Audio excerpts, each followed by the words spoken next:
Hello everybody, welcome to Personal Development and Communication class. Myself, Sri G.D. Kadalagi, lecturer in Sociology, SDVS Science, SS Arts College and TP Science Institute, Sankeshwar. Dear students, in last class, we discussed the physical determinants of personality. Today, we will discuss on intellectual determinants of personality. ಆತ್ಮೀಯ ವಿದ್ಯಾರ್ಥಿಗಳೇ, ವ್ಯಕ್ತಿತ್ವ ವಿಕಸನ ಮತ್ತು ಸಂವಹನ ಕೌಶಲ್ಯಗಳು ತರಗತಿಗೆ ತಮ್ಮನ್ನು ಸ್ವಾಗತ ಕೋರುತ್ತಾ ನಾನು ಜಿ.ಡಿ. ಕಡಲಗಿ, ಸಮಾಜಶಾಸ್ತ್ರ ಉಪನ್ಯಾಸಕರು, SDVS ಸಂಘದ ESS ಕಲಾ ಮತ್ತು TP ವಿಜ್ಞಾನ ಮಹಾವಿದ್ಯಾಲಯ ಸಂಕೇಶ್ವರ. ಆತ್ಮೀಯರೇ, ಈ ಮೊದಲಿನ ತರಗತಿಯಲ್ಲಿ ನಾವು ವ್ಯಕ್ತಿತ್ವದ ದೈಹಿಕ ಅಥವಾ ಶಾರೀರಿಕ ನಿರ್ಧಾರಕಾಂಶಗಳ ಕುರಿತು ಚರ್ಚಿಸಿದ್ದೇವೆ. ಇವತ್ತಿನ ಅವಧಿಯಲ್ಲಿ ವ್ಯಕ್ತಿತ್ವದ ಇನ್ನೊಂದು ನಿರ್ಧಾರಕ ಅಂಶವಾಗಿರುವಂತಹ ಬೌದ್ಧಿಕ ನಿರ್ಧಾರಕ ಅಂಶಗಳ ಕುರಿತು ಚರ್ಚಿಸೋಣ. Intellectual determinants of personality. Dear friends, to become a successful engineer or a scientist, one should have intelligence, logical reasoning, and a sense of critical inquiry. Here, these criteria indicate that the intellectual superiority. Those who have this type of intellectual superiorities, they can get success in their profession as well as in their life through his intellectual aspects.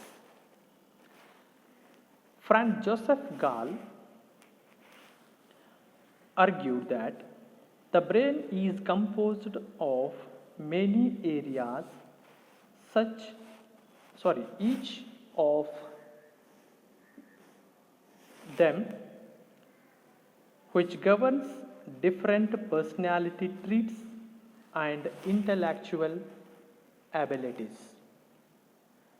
Why here our intelligence is differ from one another, and how we think differently?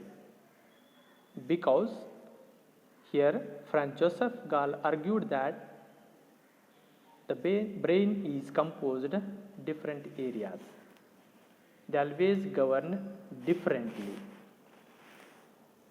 And intellectual intelligence usually refers to a general mental capability to reason, solve the problems, think abstractly, learn and understand new material, and profit from the past experience.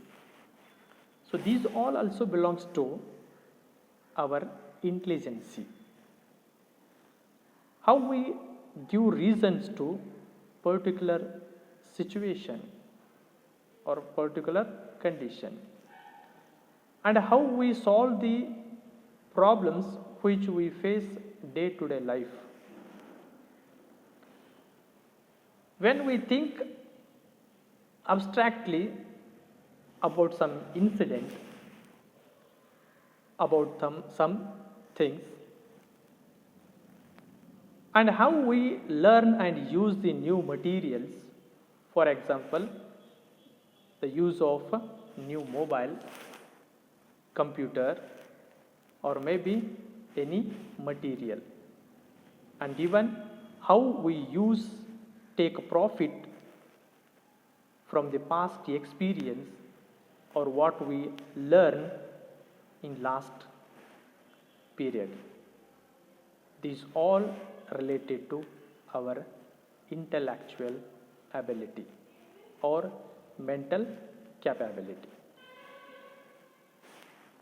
ವ್ಯಕ್ತಿತ್ವದ ಬೌದ್ಧಿಕ ನಿರ್ಧಾರಕಾಂಶಗಳು ಅಂತ.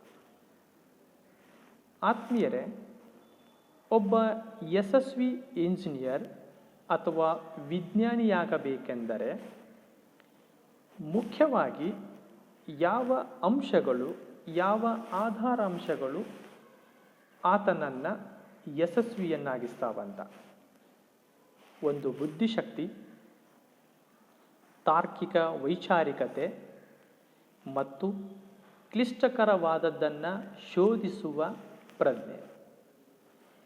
ಯಾವ ವ್ಯಕ್ತಿ ಈ ಥರನಾಗಿರುವಂಥ ಬುದ್ಧಿಶಕ್ತಿ, ತಾರ್ಕಿಕವಾಗಿ ವಿಚಾರ ಮಾಡುವಂಥದ್ದು, ಯಾವುದು ಕಠಿಣ ಇರ್ತದ ಅದನ್ನೇ ಶೋಧಿಸುವ, ಅದರ ಬಗ್ಗೆ ತಿಳಿದುಕೊಳ್ಳುವಂಥ ಒಂದು ಪ್ರಯತ್ನವನ್ನು ಹೊಂದಿರ್ತಾನೆ, ಆತನನ್ನೇ ಒಬ್ಬ ಬುದ್ಧಿವಂತ ಜೀವಿ ಅಂತ ಕರಿತೀವಿ. ಜೊತೆಗೆ ಅವನು ವೃತ್ತಿಯಲ್ಲಿ, ಜೀವನದಲ್ಲಿ ಯಶಸ್ಸನ್ನು ಸಾಧಿಸಲಿಕ್ಕೆ ಈ ಬೌದ್ಧಿಕ ಅಂಶಗಳು ಪ್ರಮುಖವಾಗ್ತವೆ. ಫ್ರಾನ್ಸ್ ಜೋಸೆಫ್ ಗಾಲರು ಒಂದು ವಾದವನ್ನು ಮಂಡಿಸ್ತಾರೆ. ಮಾನವನ ಮೆದುಳು ವಿವಿಧ ಭಾಗಗಳನ್ನು ಹೊಂದಿದ್ದು, ಪ್ರತಿಯೊಂದು ಭಾಗವು ವ್ಯಕ್ತಿತ್ವದ ವಿವಿಧ ಲಕ್ಷಣಗಳನ್ನು ಮತ್ತು ಬೌದ್ಧಿಕ ಸಾಮರ್ಥ್ಯಗಳನ್ನು ನಿರ್ದೇಶಿಸುತ್ತದೆ ಅಂತ. ಯಾಕೆ ವ್ಯಕ್ತಿಗಳು ಅವರ ಬುದ್ಧಿಶಕ್ತಿ ಒಂದೇ ತೆರನಾಗಿರೋದಿಲ್ಲ? ಅವರು ಮಾಡುವಂಥ ಕೆಲಸಗಳು, ವಿಚಾರಗಳು, ಆಮೇಲೆ ಅವರಲ್ಲಿರುವಂಥ ಪ್ರವೃತ್ತಿಗಳು ವಿಭಿನ್ನವಾಗಿರ್ತಾವಂತಂದರೆ ಅದಕ್ಕೆ ಅವನಲ್ಲಿರುವಂಥ ಈ ಮೆದುಳಿನ ವಿಭಿನ್ನ ಭಾಗಗಳು ಅವು ಏರ್ಪಡಿಸುವಂಥ ಚಟುವಟಿಕೆ ಮತ್ತು ಅವುಗಳ ಸಾಮರ್ಥ್ಯದಿಂದ ಅನ್ನುವಂಥದ್ದನ್ನು ಫ್ರಾನ್ಸ್ ಜೋಸೆಫ್ ಗಾಲರು ವಾದವನ್ನು ಮಂಡಿಸ್ತಾರೆ. ಸರ್ವೇಸಾಮಾನ್ಯವಾಗಿ ಬುದ್ಧಿಶಕ್ತಿ ಎಂದರೆ ಕಾರಣ, ಸಮಸ್ಯೆಗಳ ಪರಿಹಾರ, ಅಮೂರ್ತವಾದ ಚಿಂತನೆ, ಹೊಸ ವಸ್ತುಗಳ ಕಲಿಕೆ ಮತ್ತು ತಿಳುವಳಿಕೆ ಮತ್ತು ಹಿಂದಿನ ಅನುಭವಗಳ ಲಾಭಗಳು. ಒಂದು ಸಾಮಾನ್ಯ ಮಾನಸಿಕ ಸಾಮರ್ಥ್ಯವನ್ನೇ ಬುದ್ಧಿಶಕ್ತಿ ಅಂತ ಕರೀತಾರೆ. ಯಾವಾಗ ಒಬ್ಬ ವ್ಯಕ್ತಿಯಲ್ಲಿ ಸಾಮಾನ್ಯವಾಗಿ ಸಮಸ್ಯೆ, ಸನ್ನಿವೇಶಕ್ಕೆ ಸಂಬಂಧಪಟ್ಟಂಗೆ, ವಸ್ತುವಿಗೆ ಸಂಬಂಧಪಟ್ಟ ಹಾಗೆ ಅವನು ಕಂಡುಕೊಳ್ಳುವಂಥ ಕಾರಣಗಳು, ಅವನು ದಿನನಿತ್ಯ ಜೀವನದಲ್ಲಿ ಎದುರಿಸುವಂಥ ಸಮಸ್ಯೆಗಳಿಗೆ ಕಂಡುಕೊಳ್ಳುವಂಥ ಪರಿಹಾರಗಳು, ಅವನ ಆಲೋಚನಾ ಶಕ್ತಿ ಅಮೂರ್ತವಾಗಿ ಕಣ್ಣಿಗೆ ಗೋಚರಿಸದೇ ಇರುವಂಥ ವಿಷಯಗಳ ಬಗ್ಗೆಯೂ ಕಲ್ಪಿಸುವಂಥ ಗುಣ, ಹೊಸ ವಸ್ತುಗಳನ್ನು ಬಹುಬೇಗ ಕಲಿತುಕೊಳ್ಳುವ, ಅದನ್ನು ಬಳಸುವ, ಅದರ ಬಗ್ಗೆ ಸಂಪೂರ್ಣವಾಗಿ ತಿಳಿದುಕೊಳ್ಳುವ.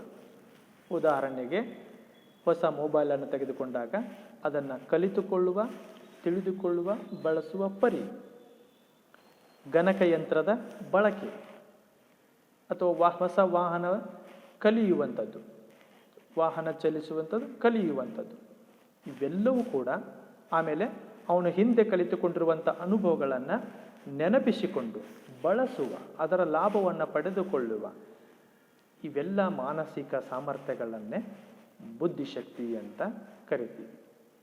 ಯಾರು ಈ ಥರಗಿರುವಂಥ ಮಾನಸಿಕ ಸಾಮರ್ಥ್ಯವನ್ನು ಸಮರ್ಪಕವಾಗಿ ಬಳಸಿಕೊಳ್ತಾರ ಅವರು ಬುದ್ಧಿವಂತರು ಅಂತ. ಇವುಗಳನ್ನು ಬಳಸಿಕೊಳ್ಳುವಲ್ಲಿ ಈ ಮಾನಸಿಕ ಸಾಮರ್ಥ್ಯದ ಕೊರತೆ ಇದ್ದಂಥವರಲ್ಲಿ ಆ ಬುದ್ಧಿಶಕ್ತಿಯ ಕೊರತೆ ಇರುವಂಥದ್ದು ಕಂಡುಬರ್ತದೆ. Then another one thing, persons have average intelligence by birth and they can improve their intelligence by conducting hard work.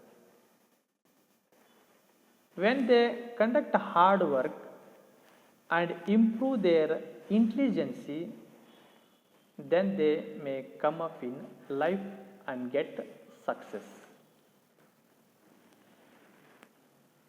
ಪ್ರತಿಯೊಬ್ಬರಿಗೂ ಹುಟ್ಟಿಂದ ಸರಾಸರಿ ಬುದ್ಧಿಶಕ್ತಿ ಬಂದಿರ್ತದೆ. ವ್ಯಕ್ತಿಗೆ ಬಂದಿರುವಂಥ ಸರಾಸರಿ ಬುದ್ಧಿಶಕ್ತಿಯನ್ನು ಕಠಿಣ ಪರಿಶ್ರಮದ ಮೂಲಕ ಗಳಿಸಿಕೊಳ್ತಾನೆ. ಒಂದು ಕಠಿಣ ಪರಿಶ್ರಮದ ಮೂಲಕ ಬುದ್ಧಿಶಕ್ತಿಯನ್ನು ಹೆಚ್ಚಿಸಿಕೊಳ್ಳುವುದರ ಮೂಲಕ ವ್ಯಕ್ತಿ ಜೀವನದಲ್ಲಿ ಮೇಲೆ ಬರ್ತಾನೆ, ಯಶಸ್ಸನ್ನು ಗಳಿಸ್ತಾನೆ. ವ್ಯಕ್ತಿ ಫೇಲ್ ಆಗುವುದಕ್ಕೆ, ಜೀವನದಲ್ಲಿ ಯಶಸ್ಸನ್ನು ಗಳಿಸದಿರುವುದಕ್ಕೆ ಅವನಲ್ಲಿರುವಂಥ ಪರಿಶ್ರಮದ ಕೊರತೆಯನ್ನು ಹೇಳ್ಬೋದು. ಕಠಿಣ ಪರಿಶ್ರಮ ಇಲ್ಲದೆ ಇದ್ದಾಗ ಮಾತ್ರ ಜೀವನದಲ್ಲಿ ಮೇಲೆ ಬರಲಿಕ್ಕೆ ಸಾಧ್ಯ ಇಲ್ಲ, ಯಶಸ್ಸನ್ನು ಗಳಿಸಲಿಕ್ಕೆ ಸಾಧ್ಯ ಇಲ್ಲ. According to Thurstone, intelligence is made up of mental abilities, namely spatial abilities, perceptual abilities, numerical abilities, verbal comprehension, word fluency, memory, reasoning. This is called intelligence. According to Thurstone, intelligence is nothing but it is only made up of mental abilities. Especially mental abilities means here comes different aspects. One is the spatial abilities, the remember of place, and another one is perceptual ability, understanding the concept, understanding the thing, understanding the matter. Perception ability, it is also a part of mental ability.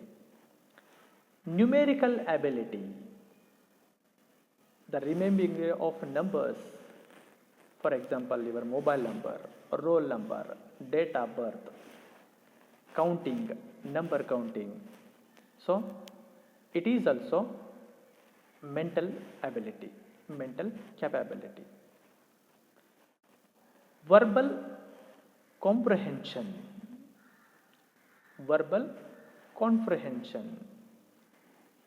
our talking style, how we talk, the fluency, speed. In the time of talking we use different words, the understanding of the meaning or the word as well as matter, this all also belongs to mental ability. And word fluency, we use different words, we talk in different languages, that time we use different words, it is also related to mental ability. And remembering and reasoning, to think properly about matter, condition or problem, anything, situation, these also belongs to mental ability. He called these all mental abilities as intelligence. ಥರ್ಸ್ಟೋನರ ಪ್ರಕಾರ ಬುದ್ಧಿಶಕ್ತಿ ಅಂದರೆ ಏನು ಅಂತ. ಬುದ್ಧಿಶಕ್ತಿ ಅಂತಂದರೆ ಅದು ಮಾನಸಿಕ ಸಾಮರ್ಥ್ಯಗಳಿಂದ ರಚನೆಯಾಗಿರ್ತದೆ. ಆ ಮಾನಸಿಕ ಸಾಮರ್ಥ್ಯಗಳೇ ಯಾವಂತಂದರೆ ಸ್ಥಳ ಸಾಮರ್ಥ್ಯಗಳು. ನಾವು ಯಾವುದೇ ಒಂದು ಸ್ಥಳದ ಬಗ್ಗೆ ನೆನಪಿಸಿಕೊಳ್ಳುವಂಥದ್ದು, ನಾವಿರುವಂಥ ಸ್ಥಳ, ನಾವು ನೋಡಿರುವಂಥ ಸ್ಥಳಗಳು. ಅದಕ್ಕೇ ಎಸ್ಪೆಷಲಿ ಪ್ರೈಮರಿ ಹಿಡ್ಕೊಂಡು ಹೈಸ್ಕೂಲ್ವರೆಗೆ ಏನು ಮಾಡ್ತಿರ್ತಾರೆ ಅಂದರೆ ಪ್ರವಾಸಕ್ಕೆ ಮಕ್ಕಳನ್ನು ಕರೆದುಕೊಂಡು ಹೋಗ್ತಿರ್ತಾರೆ. To develop this capability, mental capability, ಅವರಿಗೆ ಸ್ಥಳದ ಪರಿಚಯ ಆಗಲಿ ಅನ್ನೋ ದೃಷ್ಟಿಯಿಂದ ಪ್ರವಾಸಕ್ಕೆ ಕರೆದುಕೊಂಡು ಹೋಗುವಂಥದ್ದು. ಆಮೇಲೆ ಅಲ್ಲಿ ನೋಡಿ ಬಂದಿರುವಂಥದ್ದನ್ನು ಬರೆದು ಕೊಡುವಂಥದ್ದು, ನೋಡಿದ್ದನ್ನು ಹೇಳುವಂಥದ್ದು. ಸೊ ಮಕ್ಕಳಲ್ಲಿ ಆ ಕ್ಯಾಪಬಿಲಿಟಿ ಡೆವಲಪ್ಮೆಂಟ್ ಮಾಡೋದನ್ನು ನಾವು ಕಾಣ್ತೀವಿ ಅಂತ. ಇದು ಮಾನಸಿಕತೆಗೆ ಸಂಬಂಧಪಟ್ಟಿದ್ದು. ಗ್ರಹಿಕಾ ಸಾಮರ್ಥ್ಯಗಳು, ಗ್ರಹಿಸುವಂಥದ್ದು, ವಿಷಯ ವಸ್ತು ಸನ್ನಿವೇಶಗಳನ್ನು ನಾವು ಸ್ಪರ್ಶಿಸಿದಾಗ, ನೋಡಿದಾಗ, ಅದನ್ನು ಸವಿದಾಗ ಆಗುವಂಥ ಗ್ರಹಿಕೆಗಳು ನಮ್ಮ ಮಾನಸಿಕ ಸಾಮರ್ಥ್ಯಕ್ಕೆ ಸಂಬಂಧಪಟ್ಟಂಥವುಗಳು. ಸಂಖ್ಯಾ ಸಾಮರ್ಥ್ಯ, ಅಂಕಿ ಸಂಖ್ಯೆಗಳ ಬಗ್ಗೆ ನೆನಪಿಸಿಕೊಳ್ಳುವುದು, ಅಂಕಿ ಸಂಖ್ಯೆಗಳನ್ನು ಬಳಸುವುದು. ಉದಾಹರಣೆಗೆ ನಿಮ್ಮ ಹಾಜರಾತಿ ಸಂಖ್ಯೆ ಇರಬಹುದು, ಮೊಬೈಲ್ ಸಂಖ್ಯೆ ಇರಬಹುದು, ATM ಪಿನ್ ಆಗಿರಬಹುದು, ಅಥವಾ ಅಂಕಿ ಸಂಖ್ಯೆಗಳನ್ನು ಗುಣಿಸುವುದು, ಸಂಕಲನ ವ್ಯವಕಲನ ಬರ್ತಾವಲ್ಲ ಅವುಗಳನ್ನು ಓರಲ್ಲಿ ಮಾಡುವಂಥ ವೇಗ ಅಥವಾ ಲಿಖಿತವಾಗಿ ಮಾಡುವಂಥ ಅದರ ವೇಗ, ಇದು ಮಾನಸಿಕತೆಗೆ ಸಂಬಂಧಪಟ್ಟಿರುವಂಥದ್ದು. ಆಮೇಲೆ ಮೌಖಿಕವಾಗಿ ತಿಳಿದುಕೊಳ್ಳುವುದು ಅಂತ, ಯಾವುದೇ ವಿಷಯವನ್ನು ಓರಲಾಗಿ ಮೌಖಿಕವಾಗಿ ಹೇಳಿದಾಗ ಅದನ್ನು ತಿಳಿದುಕೊಳ್ಳುವ, ಅದನ್ನು ಮತ್ತೆ ಬಳಸುವ, ಅದಕ್ಕೆ ಅನುಗುಣವಾಗಿ ನಡೆದುಕೊಳ್ಳುವ ಅಂಶಗಳು ನಮ್ಮ ಮಾನಸಿಕ ಸಾಮರ್ಥ್ಯಕ್ಕೆ ಸಂಬಂಧಪಟ್ಟಿರ್ತವೆ. ಜೊತೆಗೆ ನಿರರ್ಗಳವಾಗಿ ಶಬ್ದಗಳ ಬಳಕೆ, ನಾವು ಮಾತನಾಡುವಂಥ ಸಂದರ್ಭದಲ್ಲಿ ಕೆಲವೊಂದು ವಿಶಿಷ್ಟ ಪದಗಳನ್ನು ನಿರರ್ಗಳವಾಗಿ ಬಳಸ್ತೀವಿ ಅಂತಂದರೆ, ಬೇರೆ ಬೇರೆ ಭಾಷೆಗಳನ್ನು ಮಾತಾಡ್ತೀವಿ ಅಂತಂದರೆ, ಆ ಭಾಷೆಯಲ್ಲಿ ಬಳಸುವಂಥ ಪದಗಳನ್ನು, ವಿಶಿಷ್ಟ ಪದಗಳನ್ನು ಬಳಸ್ತೀವಿ ಅಂತಂದರೆ ಅದು ನಮ್ಮ ಮಾನಸಿಕ ಸಾಮರ್ಥ್ಯಕ್ಕೆ ಸಂಬಂಧಪಟ್ಟಿದ್ದು. ನೆನಪು, ಹಿಂದಿನ ಘಟನೆಗಳನ್ನು, ಸನ್ನಿವೇಶಗಳನ್ನು ತತ್ಕ್ಷಣವಾಗಿ ಸರಳವಾಗಿ ನೆನಪಿಸಿಕೊಳ್ಳುವಂಥ ಪ್ರವೃತ್ತಿ. ತಾರ್ಕಿಕತೆ, ಕಾರಣಗಳನ್ನು, ಪರಿಹಾರಗಳನ್ನು, ಅದಕ್ಕೆ ಸಂಬಂಧಪಟ್ಟಂಥ ಸನ್ನಿವೇಶಗಳನ್ನು ವಿಚಾರಿಸುವಂಥ ಪರಿ, ಇವು ಮಾನಸಿಕ ಸಾಮರ್ಥ್ಯಗಳಿಗೆ ಸಂಬಂಧಪಟ್ಟಿದ್ದು. ಇವೆಲ್ಲವುಗಳಿಂದ ಕೂಡಿರುವಂಥ ಮಾನಸಿಕ ಸಾಮರ್ಥ್ಯವನ್ನೇ ಬುದ್ಧಿಶಕ್ತಿ ಅಂತ ಕರೀತಾರೆ. Then, a British scientist, Sir Francis Galton first time investigate individual differences in mental ability in his famous book Hereditary Genius, which was published in 1869. ಬೌದ್ಧಿಕ ಸಾಮರ್ಥ್ಯಕ್ಕೆ ಸಂಬಂಧಪಟ್ಟ ಹಾಗೆ ಒಬ್ಬ ಬ್ರಿಟಿಷ್ ವಿಜ್ಞಾನಿ ಸರ್ ಫ್ರಾನ್ಸಿಸ್ ಗಾಲ್ಟನ್ ಎನ್ನುವಂಥವನು ತನ್ನ ಹೆರಿಡಿಟರಿ ಜೀನಿಯಸ್ ಎಂಬ ಕೃತಿಯಲ್ಲಿ 1869ರಲ್ಲಿ ಪ್ರಕಟವಾಗಿರುವಂಥ ತನ್ನ ಹೆರಿಡಿಟರಿ ಜೀನಿಯಸ್ ಎಂಬ ಕೃತಿಯಲ್ಲಿ ಮಾನಸಿಕ ಬುದ್ಧಿಮತ್ತೆಯಲ್ಲಿ ವ್ಯಕ್ತಿಗತ ವ್ಯತ್ಯಾಸಗಳನ್ನು ಮೊದಲ ಬಾರಿಗೆ ಶೋಧಿಸಿದ. Before we find out some differences in individual on the basis of physique, but he first time investigate, we also made some differences in individual on the basis of their intelligence, on the basis of mental capability. ಈ ಮೊದಲು ವ್ಯಕ್ತಿಗಳನ್ನು ದೈಹಿಕ ಅಂಶಗಳ ಆಧಾರದ ಮೇಲೆ ವ್ಯತ್ಯಾಸ ಮಾಡ್ತಿದ್ದೀವಿ.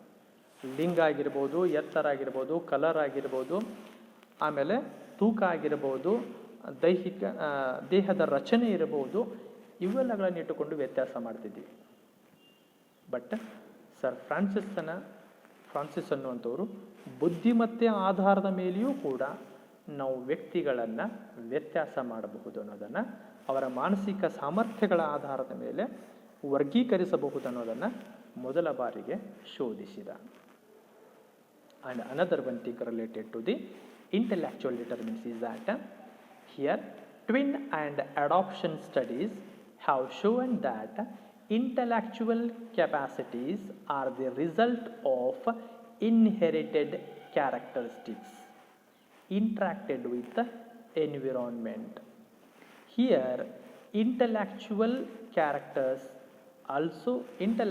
capabilities are also a result of inherited, but maybe they came inheritically average when a person conduct hard work or interact with environment, then they can improve his intelligence. For example, a famous Sanskrita grammarian Panini, he did not go to the school, but he became a famous Sanskrit grammarian because he got intellectual capacities by birth, hereditarily, and where he lived, developed, the surrounding environment is well educated, and the impact of Samscritic language is more on Panini. This all helps to become an famous Sanskrit grammarian. ಬೌದ್ಧಿಕ ನಿರ್ಧಾರಕ ಅಂಶಕ್ಕೆ ಸಂಬಂಧಪಟ್ಟ ಹಾಗೆ ಇನ್ನೊಂದು ವಿಚಾರವನ್ನು ನೋಡಿದರೆ, ಅವಳಿ ಮತ್ತು ದತ್ತು ಅಧ್ಯಯನಗಳಿಂದ ತಿಳಿದು ಬರುವುದೇನೆಂದರೆ, ಬೌದ್ಧಿಕ ಸಾಮರ್ಥ್ಯಗಳನ್ನು ತಿಳಿದುಕೊಳ್ಳುವಂಥ ಸಂದರ್ಭದಲ್ಲಿ, ಅವಳಿ ಮಕ್ಕಳನ್ನು ಅಧ್ಯಯನ ಮಾಡಿದಂಥ ಸಂದರ್ಭದಲ್ಲಿ ಮತ್ತು ಬೇರೆ ಮಕ್ಕಳನ್ನು ಅಧ್ಯಯನ ಮಾಡಿದಾಗ ಪರಿಸರದ ಜೊತೆ ಅಂತರ್ಕ್ರಿಯಿಸಿದ ಆನುವಂಶಿಕ ಗುಣಲಕ್ಷಣಗಳ ಫಲಶ್ರುತಿ ಈ ಬೌದ್ಧಿಕ ಸಾಮರ್ಥ್ಯಗಳನ್ನೋದು ತಿಳಿದು ಬಂದದ. ಅಂದರೆ ವ್ಯಕ್ತಿ ಆನುವಂಶಿಕವಾಗಿಯೂ ಕೇಳಬಂದು ಸರಾಸರಿ ಬುದ್ಧಿಮತ್ತೆಯನ್ನು ಪಡೆದುಕೊಂಡು ಜನಿಸ್ತಾನೆ. ಅವನು ಬೆಳೆದು ಬರುವಂಥ ಪರಿಸರವು ಕೂಡ ಉತ್ತಮವಾಗಿತ್ತಂತಂದರೆ, ಆಮೇಲೆ ಕಠಿಣ ಪರಿಶ್ರಮವನ್ನು ಮಾಡಿದ ಅಂತಂದರೆ ಅದರ ಮೂಲಕ ಬೌದ್ಧಿಕ ಸಾಮರ್ಥ್ಯಗಳು ಬೆಳೆದು ಬರ್ತಾವ ಅಂತ. ಉದಾಹರಣೆಗೆ, ಶ್ರೇಷ್ಠ ಸಂಸ್ಕೃತ ವ್ಯಾಕರಣಕಾರ ಪಾಣಿನಿ. ಈತ ಶಾಲೆಗೆ ಹೋಗದೇನೂ ಕೂಡ ಒಬ್ಬ ಶ್ರೇಷ್ಠ ಸಂಸ್ಕೃತ ವ್ಯಾಕರಣಕಾರ ಆದ. ಯಾಕೆ ಅಂತಂದರೆ, ಅವನು ಜನಿಸಿದ್ದು ಒಂದು ಸುಸಂಸ್ಕೃತ ಕುಟುಂಬದಲ್ಲಿ. ತಂದೆ ಸಂಸ್ಕೃತ ಪಂಡಿತನಾಗಿದ್ದ. ಆನುವಂಶಿಕವಾಗಿ ಪಡೆದುಕೊಂಡಿರುವಂಥ ಗುಣಗಳು, ಅವನು ಬೆಳೆದು ಬಂದಿರುವಂಥ ಆ ಸಂಸ್ಕೃತದ ಪರಿಸರ ಜ್ಞಾನ ಆತನನ್ನು ಒಬ್ಬ ಶ್ರೇಷ್ಠ ಸಂಸ್ಕೃತ ವ್ಯಾಕರಣಕಾರನನ್ನಾಗಿ ಮಾಡಿತು ಅಂತ. ಅಂದರೆ ಇಲ್ಲಿ ವ್ಯಕ್ತಿಯ ಸರಾಸರಿ ಬೌದ್ಧಿಕ ಮಟ್ಟ ಜೊತೆಗೆ ಅವನಿಗೆ ಬೆಳೆದು ಬರುವಂಥ ಪರಿಸರ, ಆನುವಂಶಿಕ ಗುಣಗಳು, ಇವೆಲ್ಲದರ ಪ್ರತಿಫಲವಾಗಿಯೂ ಕೂಡ ವ್ಯಕ್ತಿತ್ವ ಅನ್ನೋದು ಬೆಳೆದು ಬರ್ತದೆ. And especially this time also all the persons are not get equal intelligence, but some persons they did not have any good well physique or well intelligence, even though they can develop a good personality with the help of emotional aspects. ಇಲ್ಲಿ ಎಲ್ಲ ವ್ಯಕ್ತಿಗಳು ಬುದ್ಧಿವಂತರಾಗಿರ್ತಾರೆ ಅಂತ ಹೇಳಲಿಕ್ಕೆ ಸಾಧ್ಯ ಇಲ್ಲ. ಎಲ್ಲ ವ್ಯಕ್ತಿಗಳು ಒಳ್ಳೆಯ ದೈಹಿಕ ರಚನೆ ಹೊಂದಿರ್ತಾರೆ ಅಂತ ಹೇಳಲಿಕ್ಕೂ ಸಾಧ್ಯ ಇಲ್ಲ. ಕೆಲವೊಂದು ವ್ಯಕ್ತಿಗಳು ದೈಹಿಕವಾಗಿಯೂ ಬೌದ್ಧಿಕವಾಗಿಯೂ ಕೂಡ ನ್ಯೂನ್ಯತೆಗೆ ಕೊರತೆಯಲ್ಲಿದ್ದರೂ ಕೂಡ ಭಾವನಾತ್ಮಕವಾಗಿ ಒಬ್ಬ ಒಳ್ಳೆಯ ವ್ಯಕ್ತಿ ಅನಿಸ್ಕೊಳ್ಳಲಿಕ್ಕೆ ಸಾಧ್ಯತೆಗಳು ಇದಾವೆ. It means next class we discuss emotional determinants of personality. ಮುಂದಿನ ಅವಧಿಯಲ್ಲಿ ವ್ಯಕ್ತಿತ್ವದ ಭಾವನಾತ್ಮಕ ನಿರ್ಧಾರಕಾಂಶಗಳ ಕುರಿತು ಚರ್ಚಿಸೋಣ. Thank you everyone.